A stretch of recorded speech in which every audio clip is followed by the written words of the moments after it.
السلام علیکم ورحمۃ اللہ وبرکاتہ۔ آج ہم سورۃ آل عمران کی آیت نمبر 21 سے آیت نمبر 30 تک کا مطالعہ کریں گے۔ اعوذ باللہ من الشیطان الرجیم، بسم اللہ الرحمن الرحیم۔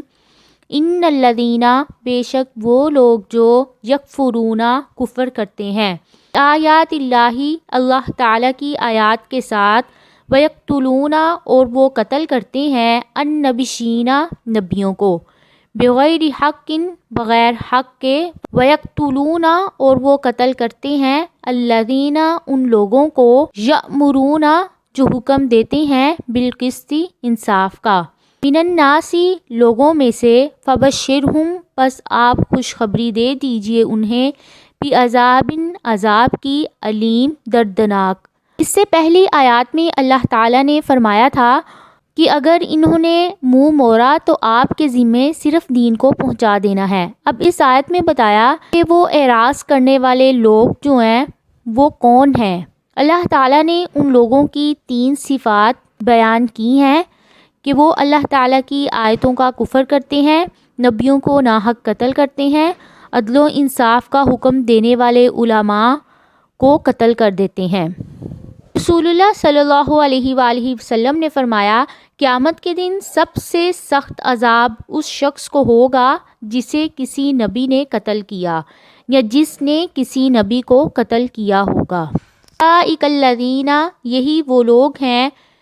جو حبطت، ضائع ہو گئے، اعمالہم، ان کے اعمال، فی الدنیا، دنیا میں بھی، والآخرۃ، اور آخرت میں، وما لہم، اور نہیں ہے ان کے لیے، من ناصرین، کوئی مددگار۔ اب یہودیوں کے ان 3 جرائم کو بیان کرنے کے بعد اللہ تعالیٰ نے ان کی 3 سزاؤں کا تذکرہ فرمایا ہے کہ ان کے اعمال دنیا میں بھی ضائع ہو گئے، آخرت میں بھی، اور ان کے لیے کوئی بھی مددگار نہیں ہوگا۔ الم ترى، کیا نہیں آپ نے دیکھا، الی الذین، ان لوگوں کی طرف، اوتوا، جو دیے گئے تھے، نصیباً، ایک حصہ، من الکتابی، کتاب میں سے،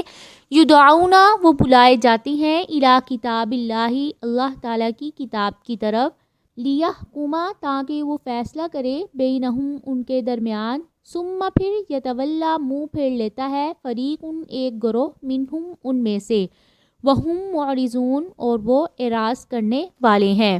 اس آیت میں کتاب اللہ سے مراد تورات اور انجیل ہے، اور مطلب یہ ہے کہ جب انہیں خود ان کی کتابوں کی طرف دعوت دی جاتی ہے،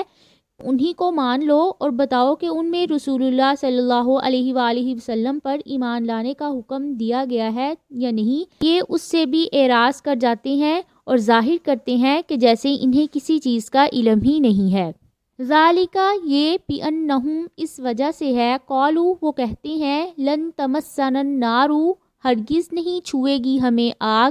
الا مگر، ایاما معدودات، گنتی کے چند دن، وغرقہم، اور دھوکے میں ڈال دیا ہے انہیں، فی دینہم، ان کے دین نے،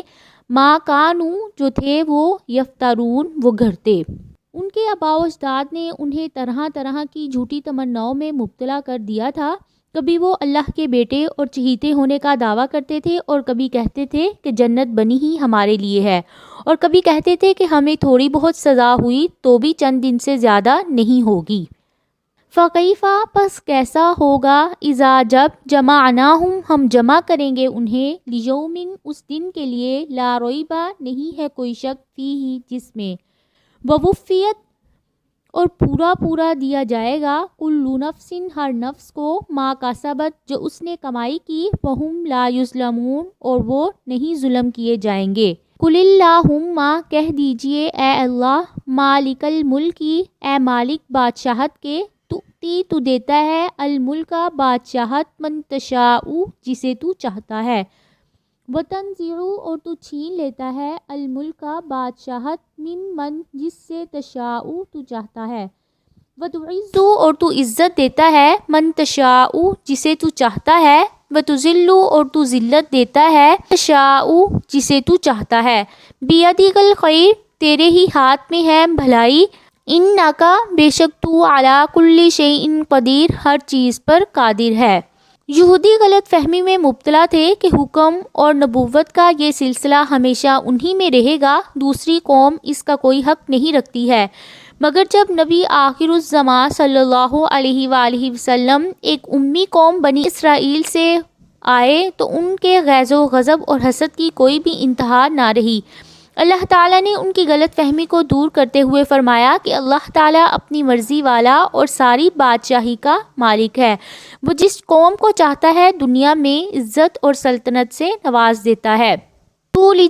تو داخل کرتا ہے اللیلہ رات کو فی النہاری دن میں، وتولج اور تو داخل کرتا ہے النہار دن کو فی اللیل رات میں، وتخرج الحی اور تو نکالتا ہے زندہ کو من المیت مردہ سے، وتخرج اور تو نکالتا ہے المیت مردہ کو من الحی زندہ سے، وترزق اور تو رزق دیتا ہے من تشاء جسے تو چاہتا ہے بغیر حساب بغیر حساب کے۔ اس آیت میں موسموں کے اعتبار سے رات اور دن کے بڑھنے اور گھٹنے کی طرف اشارہ ہے۔ ایک ہی وقت کبھی رات کا حصہ بن جاتا ہے اور کبھی دن کا۔ وَتُخْرِجُ الْحَيَّ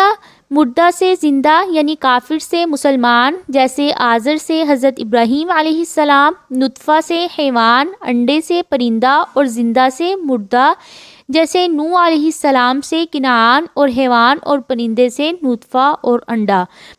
یہ سب چیزیں صرف اللہ تعالیٰ ہی کر سکتے ہیں۔ لا يتخذ المؤمنون نہ بنائے مومن الکافرین کافروں کو اولیاء دوست من دون المؤمنین مؤمنوں کے سوا، ومن یفعل اور جو کوئی کرے گا ذالک ایسا فلیس پس نہیں ہے وہ من اللہ اللہ تعالیٰ کی طرف سے فی شیء کسی چیز میں، الا مگر ان تتقوا یہ کہ تم بچو منہم ان میں سے، تقا کس طرح بچنا ہے، وَيُحَذِّرُكُمُ اللَّهُ اور ڈراتے ہیں تمہیں اللہ تعالیٰ نفسہ اپنی ذات سے، وَإِلَى اللَّهِ اور اللہ تعالیٰ ہی کی طرف المصیر لوٹنا ہے۔ میں اللہ تعالیٰ نے بتایا کہ جب اکیلا اللہ تعالیٰ ہی بادشاہی کا مالک ہے تو ایمان والوں پر بھی لازم ہے کہ وہ اس کے دوستوں سے دوستی اور اس کے دشمنوں سے دشمنی رکھیں۔ کسی فائدے کی امید پر اہل ایمان کو چھوڑ کر کافروں سے دوستی نہ رکھیں۔ جو شخص ایسا کرے گا اس کے لیے اللہ کی دوستی میں سے ذرہ برابر بھی حصہ نہیں ہوگا۔ الا ان تتقوا منہم تقا اللہ تعالیٰ نے مؤمنوں کو منع کیا ہے وہ کافروں سے دلی دوستی رکھیں، الا یہ کہ کافر ان پر غالب ہوں تو ان کے لیے نرمی کا اظہار کریں مگر دین میں ان کی مخالفت کریں۔ ان آیات میں بتایا کہ کسی مسلمان کے لیے مسلمان کے ملک کو چھوڑ کر کفار کے ملک میں رہنے کی کراہت ثابت ہوتی ہے، کیونکہ وہاں مسلمانوں کے لیے کفار سے دوستی کے بغیر رہنا اور اپنے اہل و عیال کے دین کو بچانا مشکل ہے۔ اس لیے اگر کوئی مسلمان کہیں مغلوب ہے تو اسے جان بچانے کے لیے دوستی کا اظہار تو جائز ہے، مگر وہاں سے ہجرت کر کے مسلمانوں کے علاقے میں آنا لازم ہے۔ قل کہہ دیجئے ان تخفو اگر تم چھپاؤ جو صدورکم جو تمہارے سینوں میں ہے، او تبدوہ یا تم ظاہر کرو، تعلمہ جانتے ہیں اسے اللہ تعالی، وَيَعْلَمُ اور وہ جانتے ہیں ما فی السماوات جو کچھ آسمانوں میں ہے، وما فی الارض اور جو کچھ زمین میں ہے، واللہ علی کل شیء قدیر اور اللہ تعالی ہر چیز پر قادر ہے۔ جس دن تاجدو پا لے گا کلو نفس ہر نفس ما عملت جو اس نے عمل کیا، من خیر نیکی میں سے، محضرن حاضر کیا ہوا، وما عملت اور جو اس نے عمل کیا، من سوء برائی میں سے، تودو وہ چاہے گا، لو کاش، انا بے شک، بینہا اس کے درمیان، و بینہو اور اس کی برائی کے درمیان، آمدن فاصلہ ہوتا، بعیدن دور کا، وَيُحَذِّرُكُمْ اور ڈراتے ہیں تمہیں اللہ تعالیٰ نفسہ اپنی ذات سے، واللہ اور اللہ تعالیٰ رؤوف بہت مہربان ہے، بالعباد اپنے بندوں پر۔ اللہ تعالیٰ ہمیں بھی ہر گناہ سے بچنے کی توفیق عطا فرمائے، آمین۔